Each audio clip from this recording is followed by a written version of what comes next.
I have frequently been asked why a person of my background, a former chief of the defense staff, a former chairman of the NATO military committee, why I think there is a cover-up, or what the reasons may be for governments wishing to cover up the facts about UFOs.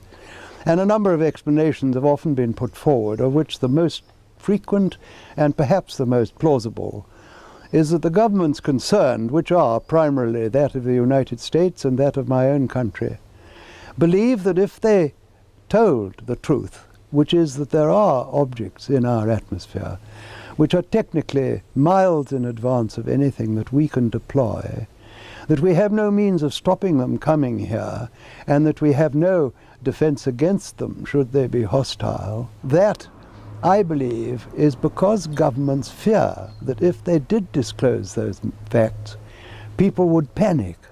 People would rush about, jam the switchboard like they did on that famous day in New York when there was a spoof, Martians have landed.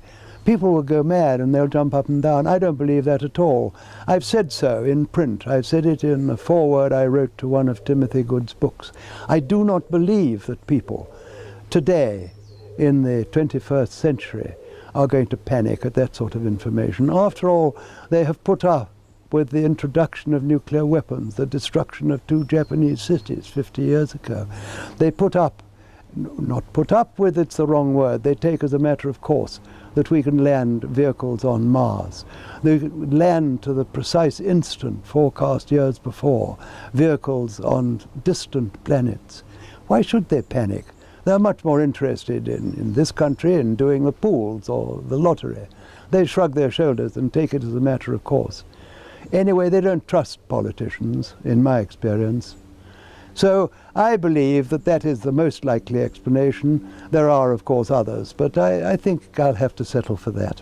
What I'd like to say is that there is a serious possibility that we are being visited and have been visited for many years by people from outer space, from other civilizations, that it behoves us, in case some of these people in the future or now should turn hostile, to find out who they are, where they come from, and what they want. This should be the subject of rigorous scientific investigation and not the subject of rubbishing by tabloid newspapers.